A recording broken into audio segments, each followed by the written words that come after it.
There's a million ways to skin a cat, and I think that's the best phrase possible to go into how many ways there are to throw 90 plus miles an hour. Of course, there's ways as to how you can do it with mobility, with strength, with getting into certain positions, with mocap, throwing weighted balls, throwing medicine balls, doing absolutely nothing and just rely on pure talent. There's a million ways to do it. However, in this video, I want to go ahead and take a crack at it as to what I would do if I was to rebuild myself back up to 90 miles an hour. And it's actually the same exact strategy used to train all of the athletes that I have to help them crack 90 miles an hour or help them get further than just the 90, so like 95 and above. Within this video, we're going to discuss the exact step-by-step process that I will follow to get there. Now, before I do get started, my name is Anthony Rodriguez. I am the coach and founder of Versatile Athletics. We've helped athletes across all levels, from high school, junior college, Division I, and the professional level, increase their velocity while helping them understand how their bodies naturally prefer to move. With that said, let's get right back into the video. So a little bit of my story. I've literally been able to throw 90 miles an hour in about 4 to 5 different stages of my career with different mechanics every single time. Right now, I have the closest-ish mechanics to my natural preferences, I believe. However, the first time I ever threw 90, I was 17 years old, actually, in the Dominican Republic.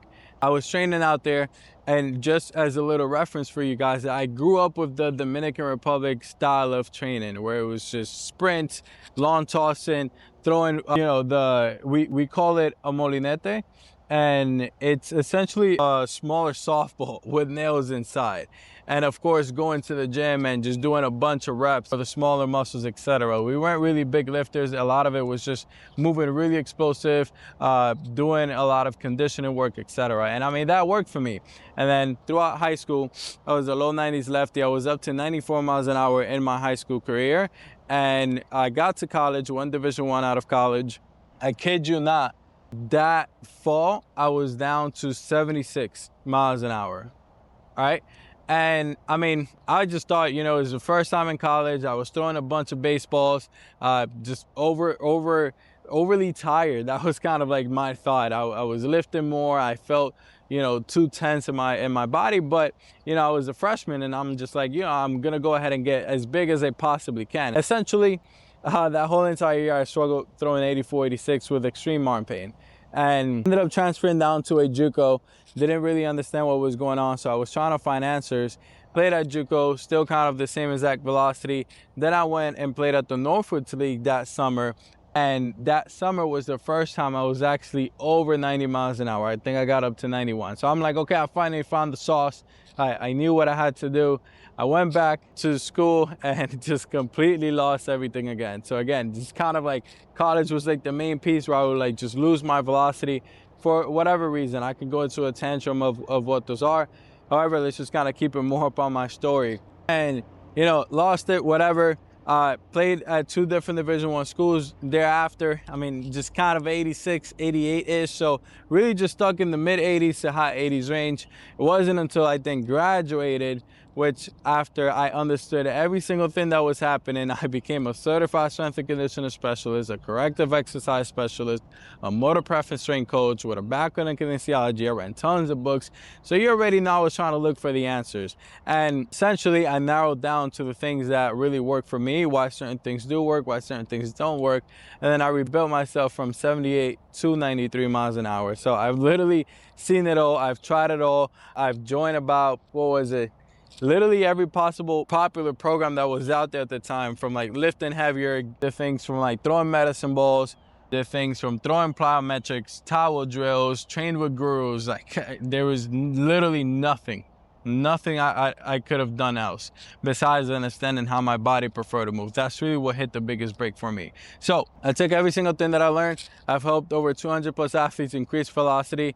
A large quantity of them have been, I've been able to help get into the 90s. So let's go ahead and dive in on exactly what I will be doing based on my own experience and from training my athletes. So number one thing that I would do if I was to redo everything again is I would focus on my athleticism. And I really remember like when I first started throwing the baseball, it was in the Dominican Republic. all we would do, we would go to our backyard and we would throw one of those bouncy balls against the wall. We'll play a game called suicide. So essentially, if you kind of missed or bobbled the ball, you had to run to the wall and say suicide. And then, you know, while that's happening, somebody was throwing the ball to hit you. So again, it was really like there was no thought whatsoever. We was just staying athletic, being athletic. And I feel like that's such an important piece that a lot of athletes are missing nowadays, because there's so much information that you just overdrive your central nervous system, your brain, with all these things you need to do, when in reality, if you just allow yourself to self-organize, our bodies are smart enough, like, you need to trust it. If you allow it to self-organize and really just perform the task at hand freely, you will get so much better, because now you're truly seeing something closer towards what your preferences are. And essentially, movement is really just the foundation of everything, and what not a better way to get movement while focusing on being athletic. That's about it. So with that, you know, you can play games that forces you to become athletic. You can throw across the diamond. You can do athletic throws like Jeter throws, etc., turn and burn throws, things like that. Those are things that I'll do to stay athletic. Number two, along with that, I'll throw at higher intent. And if there's anything that you get from that sentence, it's just intent. Intent in absolutely every single thing that you do, from throwing in general, your drills, just the way you're preparing for, you know, the task that's going to be at hand. And a lot of athletes, you know, even though there's a high risk of injury, but I believe more is just more from not understanding your movement patterns, not preparing properly. But a lot of athletes are obviously getting injured from the overvolume.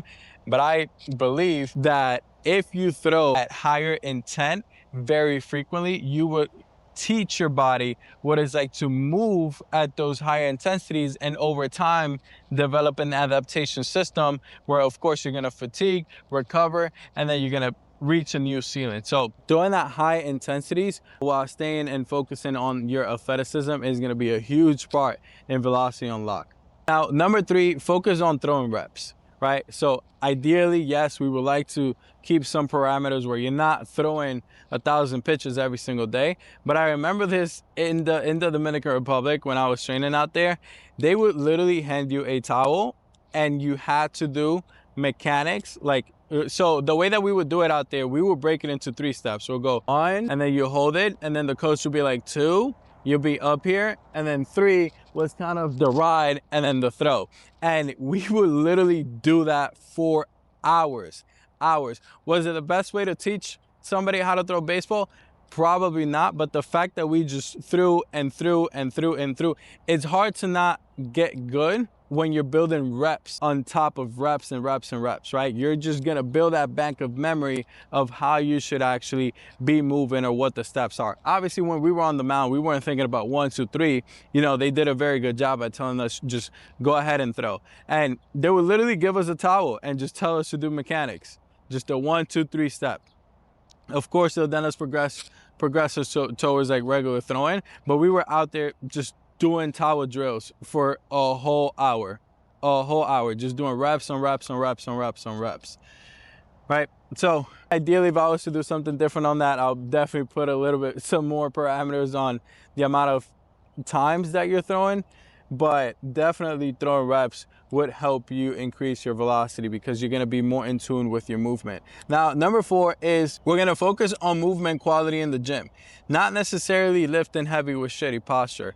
And you'll see that through the rest of this list, I kind of struggle to put strength as a standalone step, just because I feel like strength is something that you could incorporate in these next 2 steps that I'm going to discuss here. So you definitely do not want to replace the amount of weight that you're lifting for posture. You want to keep posture as like the ground base for absolutely every single thing that you do. Number 1, that's going to help you load just the body, the joints in general. That's going to keep you healthy, is going to lead you away from like the knee pains, the lower back pains. And if you're lifting with good posture, essentially you can then quote unquote transfer that over to the mound because you're moving in a way that your body can formally move into, right? So not necessarily about going super high on strength, but moving correctly. And then after you get those posture down, then you can start adding more weight and weight and weight and weight and weight. And that's how we can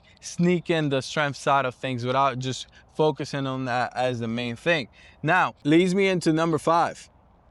Yes, we're going to be lifting for quality movement. However, we're not just going to lift for quality movement on a squat, on the bench press, and a deadlift. We're going to be moving in multi-directional forces, right, or sides and planes. The reason why that is important is because the industry just portrays those big 3 as back squat, deadlift, and bench press to be the foundation of strength, right? And be the foundation of all exercises. It is not. As athletes, right, and human beings, which we are, having a spinal cord, we need to be able to move and transition ourselves into lateral movements, rotational movements. That's why doing things like lateral lunges or maybe just lateral jumps, including medicine ball throwing, is gonna help create that more dynamic feel and touch, which was definitely something that I miss. And a lot of the athletes that come in train with us, they can't even walk properly. And if you can't even walk properly, how do you expect to throw a baseball properly, right? And by walking normally, their T-spine is a little bit kind of too overactive, is not working. It's not that it's too overactive. It's just like there is no integration of it, right? It's not working in opposition with the hips. It's just a complete mess. But that's a video for another day. Right, but essentially we want to expose ourselves towards not only the sagittal plane, the frontal, and the transverse plane. Now, number 6, we want to focus on mobility, not just stretching, right? That was something that I didn't understand in my career. A lot of athletes that come to us don't really understand, right? It's not about just holding a muscle in for a place. That does absolutely nothing. And studies have shown that your muscles just kind of go back to the same place where they were at 2 minutes after. So essentially, we really did absolutely nothing besides feel good for a quick 1 to 2 minutes. So either way, we still want to be able to mobilize and use. Mobility is going to be the usage of your joints and muscles, or just the limbs, throughout the range that you have access to, like owning that range. We would run our athletes through a corrective system of inhibiting overactive tissue. That's kind of like foam rolling kind of thing. Then we mobilize those tissues, doing not holding stretching, but more of a dynamic warm-up kind of thing. Then after that, we will activate underactive tissues, and then we will integrate the whole entire body. So notice we're not only just mobilizing here, we're teaching the body how to grab that mobility and integrate it with just the rest of the movement. Right? Now, that said, I kid you not, you could do those 1 through 6 steps, and that's gonna be good enough to get you to throw 80, 85, and some even 90, 90 plus, right? Now, once we get to that step, here's where you need to start to specialize a little bit more. Let's just say you're kind of like in the 85-mile-an-hour range, right? And you've done all these, right? We're never gonna get rid of all those. We're just gonna specify them a little bit more. So this is where I would say number 7, start learning about my motor preferences. And just learning about motor preferences, kind of keeping everything else out the window, just because I really want to know what's gonna, like at this point, I should really have an idea what gets me going.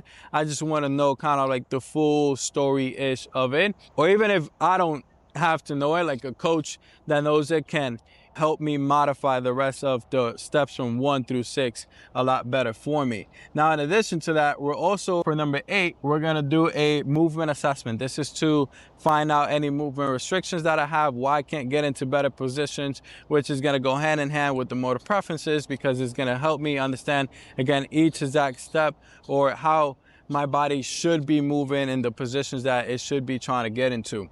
Now, once we got those assessments done, number 9 is reprogramming 1 through 6. We know what my limitations are. We know how my body prefers to move. We're gonna go back again. We're gonna reprogram my athleticism. Obviously, athleticism doesn't really have to be reprogrammed. It's just something that always kind of needs to stick and show in some way, shape, or form. But we're gonna reprogram, the amount of time that I'm throwing at high intensities, the volume, etc., the reps that I'm doing, the way that I'm lifting in the gym, from like lifting heavier to lifting for speed and power, etc., that cadence in that, and then just the type of mobility that I'm focusing on as well. So once we've reprogrammed a lot of those things, we're gonna go ahead and repeat the same exact cycle. Within my experience, training myself and my athletes is what helps athletes get over that hump of mid 80s into the 90s and so on and so forth. 10, I put the weight kind of like almost like relatively close to last, just because the weight was something that I believe should be something that comes along naturally. Essentially, you're going to be in the gym, you're going to be getting stronger, you're going to be getting stronger properly. Obviously, you're going to be eating, so assuming that you're doing everything the proper way, you're going to be going up in muscle mass naturally. Now, however, if it does get to a point where you do have to like hyper focus on it, then again, that's just something that we do, but you can essentially do it. One thing that I would say, because a lot of athletes do struggle with understanding like what weight range they should be in, we like to take your height in inches and multiply them by somewhere between a number 2.5 as the lowest weight range that you should be at, and 3.1 as the highest weight range that you should be on. So essentially the weight for yourself should kind of really fall along those two numbers. So that's something good that you can kind of like keep and have in mind before you just start gaining weight with no absolute end. Essentially, the motor preferences should kind of help us understand, should this athlete be on the heavier side, should he be on the lighter side as well. Number 11 and last one for me is going to be hanging around other high velocity throwers. It's like the saying goes, tell me your 3 friends and I'll tell you who you are. If you're constantly hanging around high velocity throwers, athletes that throw fast, and your eyes are constantly seeing that, you're going to build your reality around throwing a baseball fast, right? Your reality is not really gonna know what throwing 70, 80 miles an hour is like. If you're seeing it every single day, you're reprogramming your body to move at fast speeds, to throw fast speeds. And it's something that a lot of people neglect because people just take it for granted. They're like, oh, why do we need to see those athletes throwing that hard? Why do I need to throw with the hardest thrower on the team? Those are small little hacks to get you to break through to whatever plateau you're sitting in between 80 and 90. I'm telling you, those are exceptionally well. Even me, in my career, I actually remember like when I busted through those numbers again, I was in an environment where there was a grand majority of people that were throwing a lot harder than I was. So essentially it was kind of easy for my brain, my brain to comprehend and see what is going around me, and then to implicate it in for myself. Now, those are the exact 11 steps that I would do, and it's kind of more of a rinse and repeat and keep going on from there. I think that's the simplest as I could have put it, and I mean, it's given me results, it's given a lot of my athletes results. Now again, if you're looking to increase your velocity, you want to understand how your body naturally prefers to move, you can go ahead and book in a call with us down below in the description. We'll see if you're a good fit, and if we can help you, we'll be more than glad to walk you through what the strategies is like for us to help you. And hopefully you guys got some value out of this video, and as always, I'll see you guys in the next one.